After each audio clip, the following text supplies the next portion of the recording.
ultimately to really focus on what are you great at? Why don't you do more of that? Because there's so much market out there to go after. You're never going to exhaust. We're never going to run out of private equity funds that have portfolio companies that have these needs.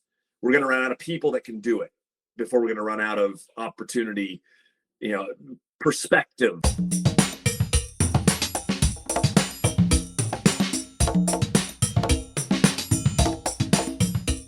Welcome to the Rudy Project. I'm really excited about today's episode and excited about our guest, Neal McNamara out of Chicago, Illinois, CEO, founder of Veritas Partners. And wow, you guys are not only all over the country, but all over the world. I'd like to touch on that. I'm Rudy Vidabel, the host of the podcast and CEO of RV3 Consulting, where we help businesses scale their revenue and also do free AI audits. So with that, again, happy welcome to the Rudy Project and Christmas Eve. Yeah, exactly. Stuff to be doing. I think this is a good week or two period to get into some of these podcasts. I would agree. So I think maybe a good launch into it would be, let's go back to 20-something-year-old Neal McNamara. Where are you? 20-something-year-old Neal McNamara is in Missouri, where I both grew up and where I went to college. I think the 20-something-year-old was figuring out that he wasn't going to be able to make it on the professional tennis circuit and needed to figure out what he needed to do professionally, and started getting serious about full-time positions and breaking into the consulting world. Did you go to college in Missouri? I did. I stayed relatively local, simple state school guy, which is always kind of a fun because now I'm navigating kids that are in school and applying for schools. How the world has changed. I would give anything to spend the little bit of money that my getting 3 kids through college. But yes, graduated accounting, did the internship followed by a full offer, and right into a big firm right out of school. Lived in St. Louis for a few years working for KPMG, and then my eye on working internationally. That was something I got to travel internationally playing tennis, and got a bug, so to speak, and wanted to live overseas for some period of time, work overseas, and was able to that early days, an early stage of my career, very full stage of my career, get to live overseas, and did an international rotation in the Zurich, Switzerland office, which was a phenomenal life experience as much as career perspective. Returned to Chicago, kind of Midwest roots there 2004 after about 3.5 years overseas, and I've lived in Chicago ever since. Fantastic. Great. That must have been in Switzerland. It was pretty cool. It was around because I'm there 2 months after getting married, so it's like this honeymoon from a personal perspective, and also 2 months after you get married and you're over there, you have no family obligations. You have it was as free as one can be for about 3 years, and both working over there. You're making lots of money, and you get to just travel the world because you don't have any obligations. It was pretty cool. We see not just much of Europe, but Asia, South Africa. It was a neat time of exploration in our lives. And was it back here and adjusting to the amount of vacation time here versus Switzerland? And it was hard in so many ways. But we combined it with expand our. So it was just kind of like life changed. We're almost exactly a year before our first 4 children were born, and so dramatically from there. But yeah, it was a dramatically different work environment. Right, the intensity of work and the pace of work over here is much different than Europe, and the amount of personal strain, sacrifice, stress that you're just expected to go through here, especially in a consulting environment, it was a whole nother world. And has that, I'm sure, impacted how you've structured Veritas, like building into Very the culture a life balance? Like, hey, it's up for you to, like, off and travel. yeah, 'Cause I think our culture is so, like, just, plow crop rotation, so to speak. for sure. For sure. Yes, to kind of all of the or I would say the issues I had, or just said another way, the observations of what I would say was wrong from my personal perspective at in consulting was very foundational for how I was going to build Vertus, and so around the operating model was as much much culturally, or was as much culturally as just simply the operating model for these. I was conversation I had with a very senior partner years ago when I was at KPMG, and one of the things he expressed was like, Neal, how we make money is that we just grind the shit out of our people. It's just that simple. There's no way to say it. That is the reality. It's not a great thing, but we as partners, how we make money is you take the junior, the non-partner people, and we grind the shit out of them. And that's the only way we make money. The only way we're ever going to make money. It's like, wow, okay, that's not inspiring. I appreciate the honesty, but that was something that again, it inspire you. And that was one of my issues with KPMG forever, is that it wasn't a place of inspiration. I was never so proud to be at this world-class organization, because you could see how in many ways it wasn't world-class, especially as you rose up the ranks and saw how the place was run. And again, it's not that. It is broad analysis of the industry. Again, there's just something that's just of the operating models.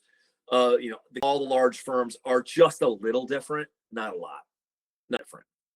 And so I did look at that and say, there's got to be a better way to do this. And I was even doing that when I was running my own practice. I was trying to migrate. It's like, there's a better way to run these projects. We have to be able to run projects to where we don't force everybody to work 70 hours a week and travel 5-6 days a week just to simply meet client needs.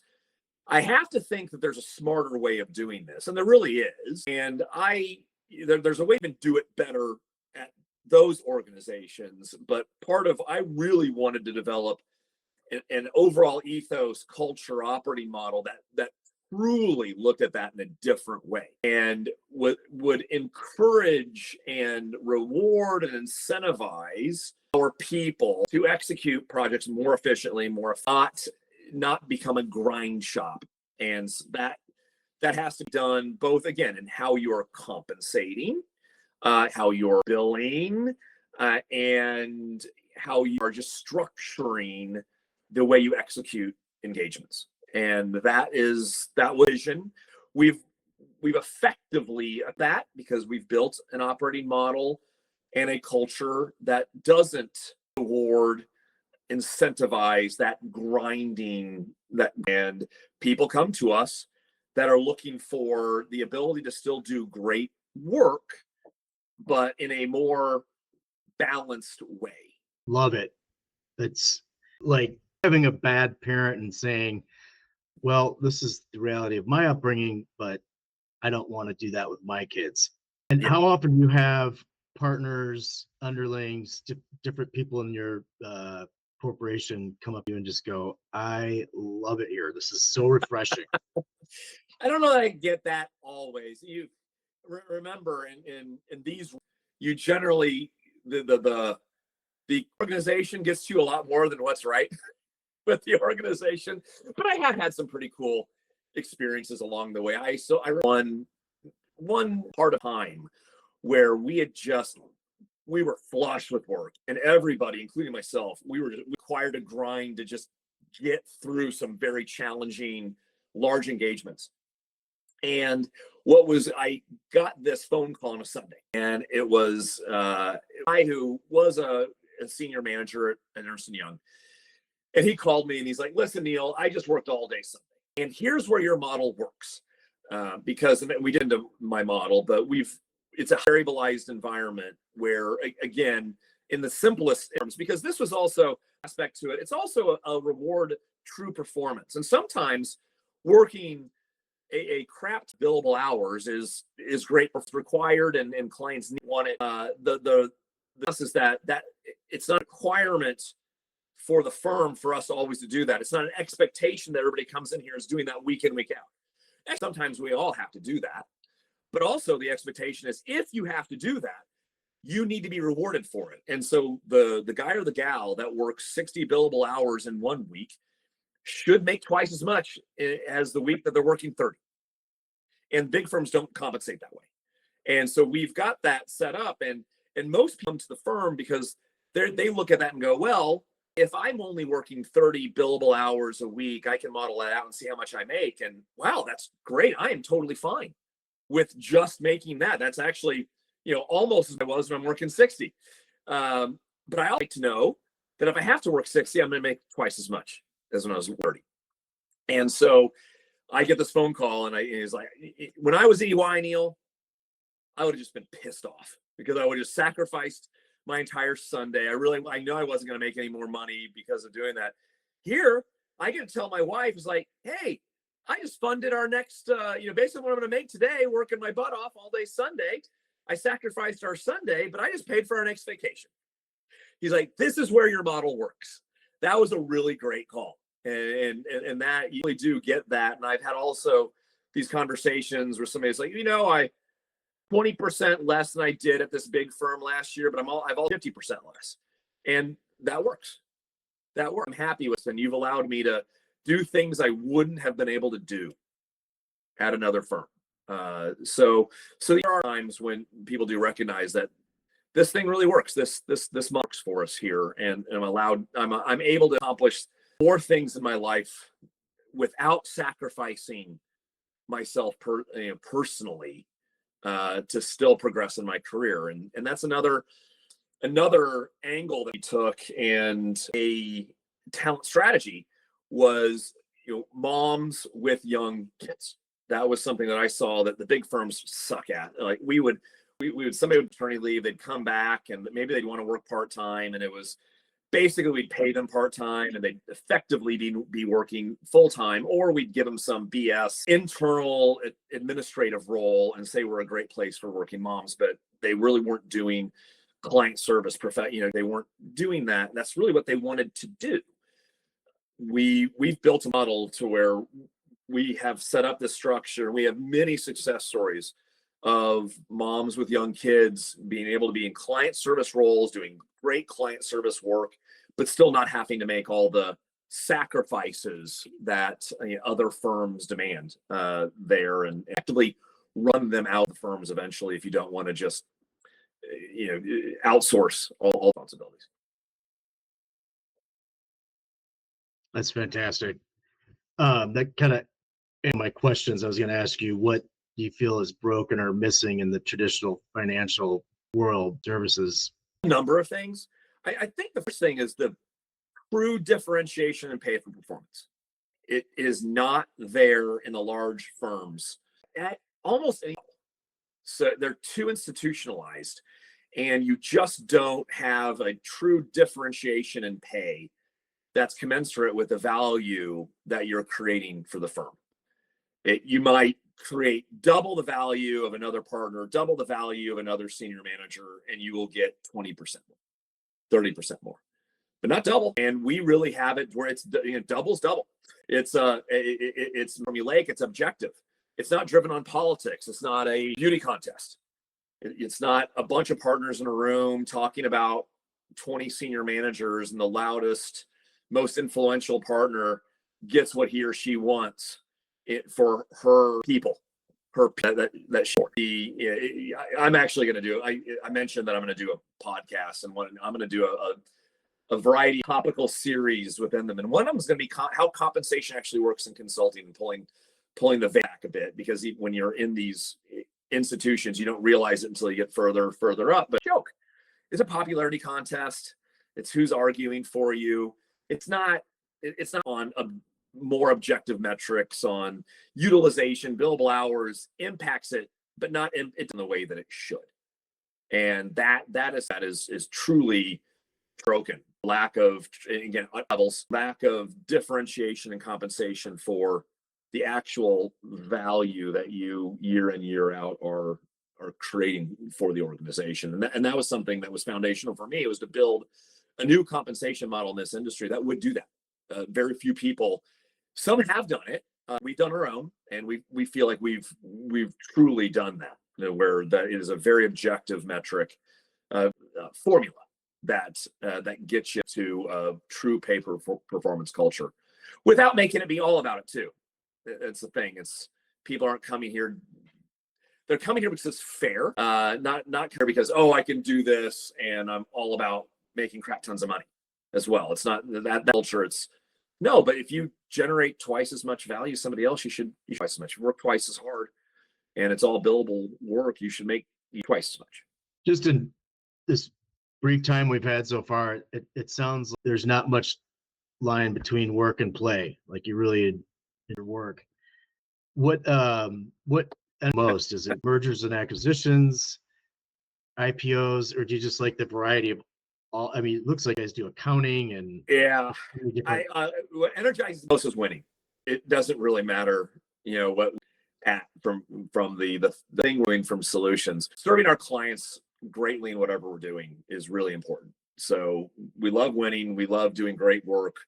We love, it's really more, your questions more about me, but I love it when we're doing work and our clients are recognizing and acknowledging and appreciating that we're great work.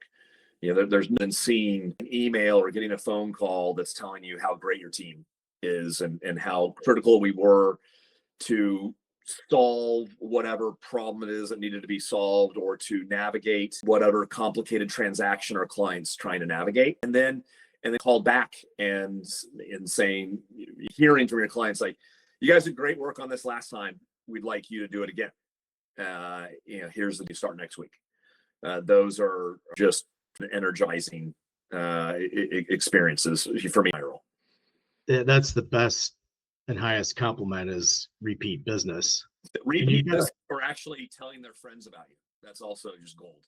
Right? When you hey, I heard from this private equity fund that you guys really well. We have a need. They told me to call you. That's awesome. I'll tell you what, one of the more fun wins that we had was crazy, but I didn't expect, is I got a call from a prospective client, and he said, hey, we have this need. It's a big transaction. We're integrating two large companies. We've used the firm before. They do good work. I was asking some other colleagues in the who does the work, and this colleague of mine hadn't worked with you, but heard you guys were great at this and told me to call you. I was like, wow, that's pretty cool, right? It's like they hadn't even worked with us, but we did great work, and then he told his colleague that he heard we did great work, and his colleague called us, and we got the project. That that was validating as an owner and a builder of the brand. That's how that work. So let's go back to, like, I don't know, 2012. When did you really start to pull together this vision of launching Veritas? Well, that was really 16, 17. 16, 17. Yeah, ago. No, 2012. I was head. I mean, had you been about eventually a few years, had you been thinking about it? And then I would say that in the more difficult moments and challenging moments of is this where I want to be long term? Is this what I want to do long term? When I had a few extra seconds to actually think, which is not what you get too often, one of the ideas was, okay, should I go and do this myself somewhere? But really, was where things crystallized was really in the last year at KPMG, where I was thrown into running my own practice, a very large practice, $200 million business, 350 people, 40 partners, a team in 40 people in India as well. In that role, things came together for me in a very natural way, where it became clear to me It's like, oh, wait, this role, this is what I built to do. And so running a practice, running a business was my highest and best use, what I was to do. And so then it gets you thinking about, okay, if this is what you're built to do, what's the best way to do it? And where's the best place to do it? And it became evident, it became very evident that was not the right place to do it. It was eminently frustrating. I used to joke around is that I had 100% P&L responsibility, and I got to make maybe 25% of the decisions, that impacted and I disagreed with well over 50% of the 75% remaining that were made by somebody else, and that wasn't going to change pretty much ever. So that we start thinking about things in a different way and starts framing out a better way to do this. And so that started putting the wheels in motion, and the frustration, the challenges, and the conflict started putting things in motion that allowed me to go and do this at the beginning of 2017. And that took a good 6-month window of, I would say, ideation on what should this be. Do I want to do this as a build from scratch? Do I want to be to something more established and take it over, or have a path to take it over there? And where I on was, I know I can run one of these. I don't know if I can build one from scratch, but let's do it. That's a way to have control to it. So let's embark on that. The only thing that the worst thing that can happen is that I'll fail, and then I'll go do it somewhere else. Better to regret something you have done than to regret something you haven't done. Yeah. And listen, that's so you're such a taker, so brave and whatnot. Not really. It's not an industrial company and having to take a personal guarantee, a big loan to be able to buy a plant and all of that, and you're going to go bankrupt, fails, right? It was compensation risk. It was like, okay, I'm not, and I can only not make money for so long, and then if it goes bankrupt, I have 5 firms that'll hire me tomorrow to go take there. So it's hard to make work. I'll take that, I guess, but it wasn't. I'm not a risk taker, so it wasn't that risky. It was hard to get to get down, and that's why very few actually are able to do it. Very few are able to do it. When I look at your website, there's offices in almost every major city, and you're around the world. Do they all have the Veritas branding, or are these partners, or It's all people? Listen, our offices are where people live. So we have a completely distributed workforce. We actually embraced well before COVID that there's a tremendous amount of that we can do. We can execute remotely. COVID was an accelerator, actually, of the way we execute our work. We go where we need to, when we need to. We do things very efficiently and effectively, and sometimes that does not require anybody to be on site. And so that was the COVID, getting that client acceptance, or the world acceptance, that you can do a tremendous amount and accomplish a tremendous amount in a remote environment, was very helpful. And now, when you have, and listen, I value in-person time is extremely valuable. It's critical in certain industries and certain businesses. We have built, again, a bit of a unique model where we don't require that for what we do and how we do it today. You do have to have in-person time. You don't necessarily have to have an office where you have people going there. One of the reasons we don't have to do that is we don't hire kids. So we pay only mature adults. We're not hiring kids out of school and teaching them how to be professionals and how to operate in a professional environment. We teach people how to be professionals and get some of the technical skills in what we do. And then we pluck those mature professionals out that already have learned how to work in a hybrid environment at best, that are mature enough to get work done from a home office, but also will go and travel wherever they're asked to go. And so that's allowed us to, from a talent, it's been hugely beneficial, because you have other firms that are getting back into a forced in the office environment, and people that have gotten used to and have built their lives around a few years of being able to have more flexibility, and maybe they live an hour and a half outside of the office, or maybe they live where there isn't an office now because they can live in the mountains because you were do that for a period of time. They don't want to go back. And we've got a lives in Bend, Oregon. We've got a person that's lives half the year in Mexico. We've got an offshore team as well. So yeah, we've built that allows us to have a completely distributed workforce. We're going to be all over the country, all over the world, and that's helpful from a talent perspective. It's also helpful from a client execution perspective, is that we have people everywhere. We're not necessarily too concentrated in one place. We're not a regional firm. We're a national firm, and we'll go anywhere and have people everywhere. Were there any, what were some of the biggest obstacles starting your new company? Did you have some non-compete? That was a big hurdle? Oh gosh, yeah. So that's a story because it was both an inhibitor and built strength, and it forced building strengths that I didn't have, or capabilities that I didn't have. And what does that mean? So it prevented from the easy route of just going back to your existing network and existing clients and existing employees. So I was prohibited both from going, and I was prohibited from going to people.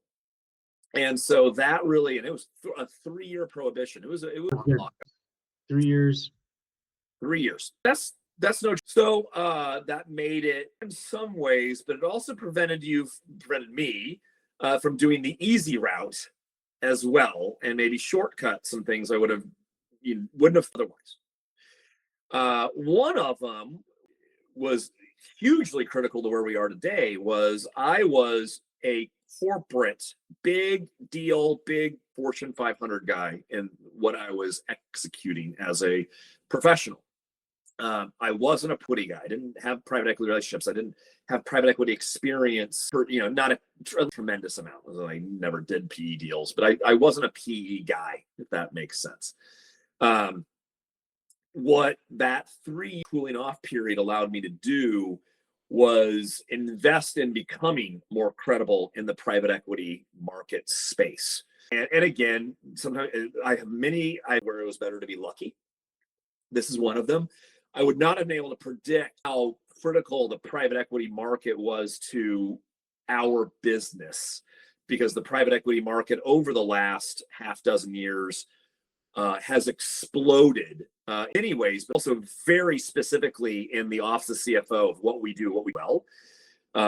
Our capabilities align to market need in a very special way. I am not going to take credit for being some visionary that saw and prepared this path for half a dozen years to go there, but I recognized it early enough to pivot what we were doing to go after it. And if I hadn't have had those 3 years to really invest in becoming more credible in private equity, I would not have had that head start to where, when I recognized that trend, to pivot the firm to go after that and go after it credibly. So I said it prevented me from hiring people that would have helped me grow, prevented me from going back to clients early days and positioned for executing work there, but that foundation. And then what was really cool was when all of those restrictions lifted, and again, in a very organic and natural way, I got to bring on some people that it was prohibited from, and some of my old clients, right when I reached out to them, had some needs that were very aligned to what we do, what I did, and all of a sudden we have private equity clients and corporate clients all at the same time, and we took a real jump as an organization when all that happened. And again, I think it was organically had I not had those. I'm about that. All things work out for the good. All things work out for a reason. A lot of kismet moments, I'm sure. Yes. And so this office of the CEO, it plays out, sounds like, where you play out as the CFO for these companies, clients. Yeah, it's a little less so like that. The office of CFO, it's complement them. Yeah, we solve challenging problems within the office of CFO is the best way to say that.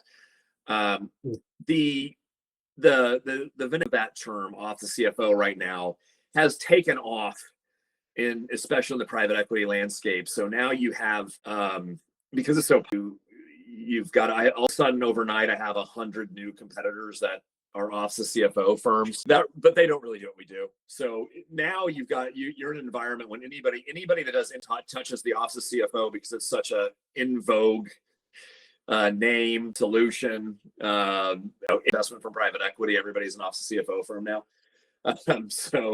But what we do as CFO is that we are a very project focused firm that comes in and solving very challenging problems. So this is not like playbookable stuff. It's not automatable things. This is where you have you need to drop in that solved this problem before. Many times it can drop in the middle of chaos and solve this problem. That's what there are many things we do. Yes. Are we sometimes? Sure. Sometimes we have to step in. A CFO's been fired, or they've lost CFO, and we need to step in as part of a project to keep the train on the tracks and operate in that environment. But we're more so optimizing finance organizations, fixing, dealing with a lot of M&A. The lot we do is tied to M&A. Whether it's an initial institutional capital investment, whether it's a private equity fund buying a corporate carve out and standing up a new which you have to when you buy or it's an existing platform that's buying an add-on acquisition that's effectively the same size and it's very transformational. Those are the types of scenarios that we get dropped in and support within the office, within the CFO. I don't know if this is a potential marketing branding for you, but if your financial situation isn't becoming to you, you should be coming to us. I like that. I'll have to think about that. I've never. I do. Yeah. I'm already turning. I got some wheels turning on that. And I like that. I give you full license. Thank you. Thank you. Full credit as well. It was interesting. Their version was, if hair isn't becoming to you, you should be coming to us. I like that. Out of that in years, and it's just funny how stuff indeed migrates through our minds. So we're at the 2025. Do you have some new areas they're looking at breaking out into in 2026 pivots? That is a question, especially as we just finished up our strategic planning. So the answer to that, actually, no. 2026 is about focus and about our core. And we are going to be laser focused and ensuring that we do more of what we do with new and existing clients. We know we're great at. And so we're going to really play to our strengths and really focus on growing and just doing more of what we're great at. There's always this, the consulting firm, to grow through doing something new, bringing on creating a new service line, buying another firm that does something different. In my way, the more stable way, it's slower, but it ultimately to really focus on what are you great at. I want you to do more of that, because there's so much market out there to go after. You're never going to exhaust. We're never going to run out of private equity funds that have portfolio companies that have these needs. We're going to run out of people that can do it before we're going to run out of opportunity, prospective customers. And so why don't we just go and convert more of that? We already know that we're great at it. So let's just get more people that can create work for our clients. And why don't we get in with more clients or do more of this with existing clients? It's simple, like simplicity, hard, but it's not. Less is more so often. Very much so. And I don't see you as very powerful. Like, I don't see you as stuck in this is our day in it. Like, if something presented itself, you always we're very open, and we've experienced different things. We currently provide and have services in areas that when I founded the firm, I said we never do. So I go it. I'm willing to, and and market define what we're doing. And when I have telling me, hey, we would really, value you should be thinking about doing this. I'll listen for sure. And if you very talented people that come to you and say, hey, you don't do this as a firm, this is how it's aligned to your core, your value proposition, the value of the firm, let me come in and grow this for you. Heck yeah, I'm going to listen to that, and I'm going to consider. But as we stand today with who we have on the team today and what we're doing and who our existing and prospective clients are, we know what we're going to focus on. Be focused on that. And fantastic. What, as you look back over 2025, I'm sure there's a lot that you're proud of, but can you share with our audience like one story, one win of something that you're really proud of that you and or your team collectively pulled off this year? Yeah, I'll give you things. I'll do one internal and one external. So if you would have had this last year, you would have asked me, what you're into 2025? I would have said, my priority is brand recognition. There are 2 private equity funds out there that are hiring our competitors that don't even know we exist.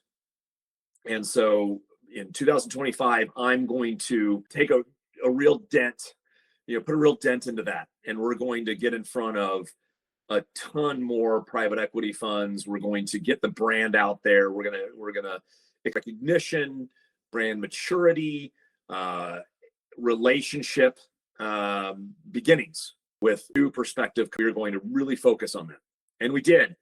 And in the year, we took a look, we pulled up, got a using as we're supposed to, and I pull out a report, and it said that halfway through the year, we had already had 100 meetings with private equity funds that we had never met as an organization at January. That made me happy.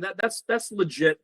Having funds you'd never met with as a firm, you're making really good progress. You're really getting the brand out there. So that was something that, as I look back on this year, and that was point. It's probably 200 at this point. We've really job of elevating the brand profile of that and brand recognition in the market.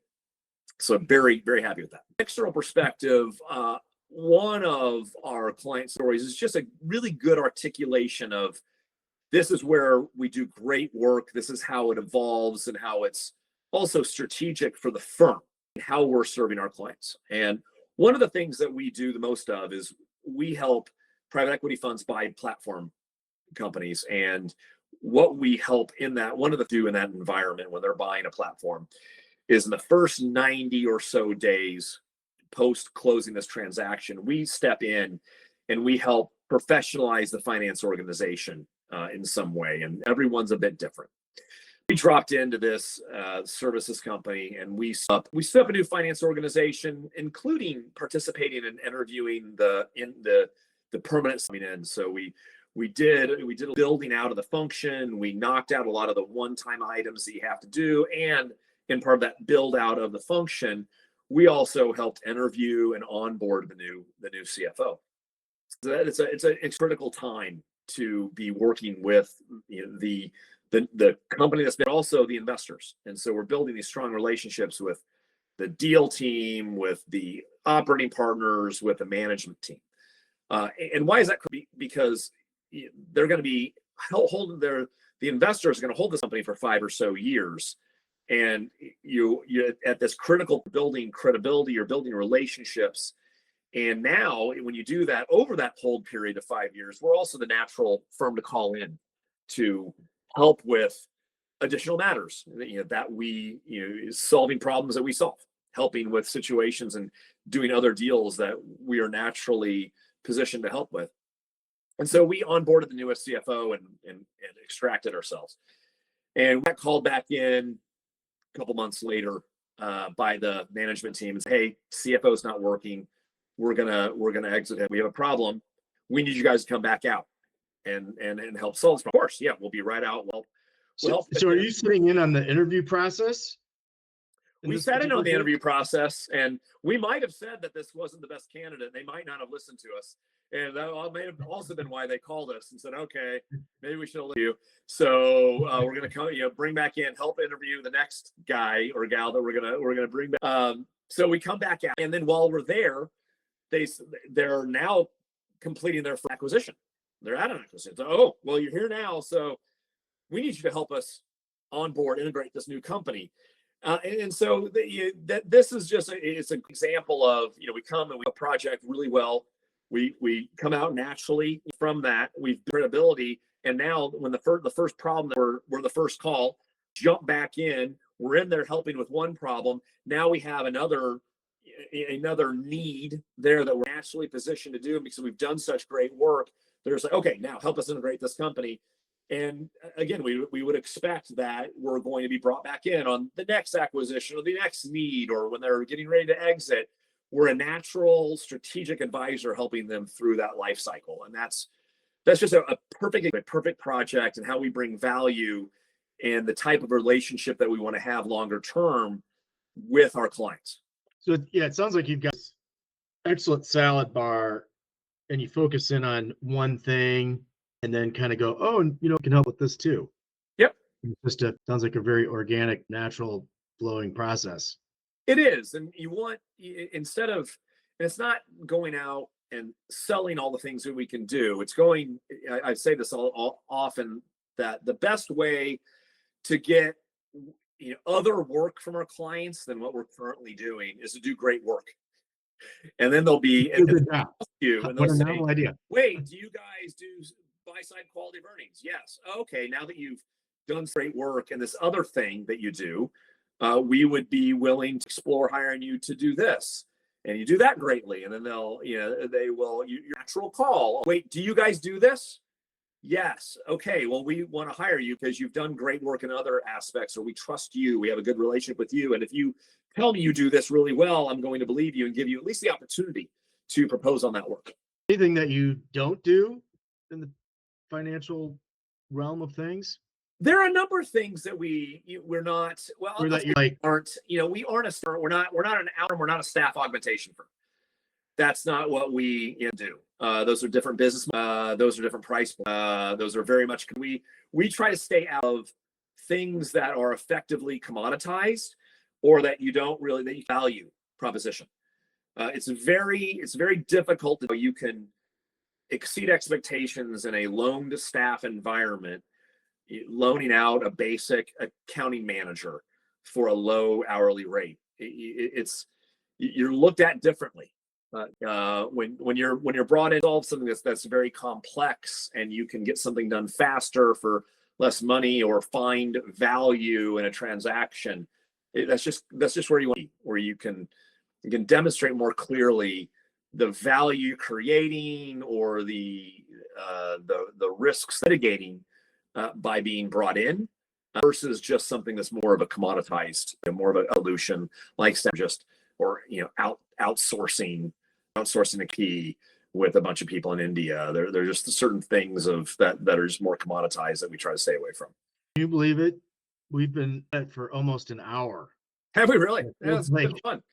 It's like being organic, and it's been an easy. Feels like 5, maybe 10 minutes. I jump to look at my bottom right of my computer and see us 2:55. So I'm not cutting us off here, but I think we probably should wrap up here pretty soon. Makes sense. But I love the branding, the name, your pillars: justice, students, fortitude, and temperance. You don't hear those words enough. And how many are willing to put it on their website?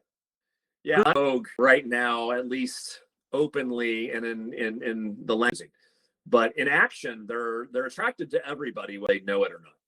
And we're willing to kind of to put that. I took this on your websites. As markets evolve and we grow, we may evolve and expand what we do, but who we are and why we are here will not change. I wrote that a long time ago. Excellent. So, and it still holds true. One of my be tough on your own standards and love your people. That's a very good one. Yes, we have to have some expectations. There's another one is be very understanding and apologies for others, but not for yourself. And from Warren Miller, if you're a skier, that I am a unique and special individual, just like everybody else. Oh, that's good. I like that. I like so much for taking a chance on me and joining me on the Project podcast. This is Neal McNamara, us out of Chicago and all over the world. You can find Neal's veritaspartners.com or connect with Neal on LinkedIn. So yeah, if you want to know about them, those are the places to go. So again, with that, thank you for being my guest, and hope to connect with you again. Thanks for having me on.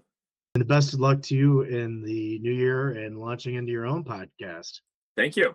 Thank you. I'll let you know how that goes. So yeah, I just connect on LinkedIn. So Okay. We'll Great. look forward to future connections. Sounds good. Thanks, Rudy. Have a very good Christmas. You too. You too. Thank you.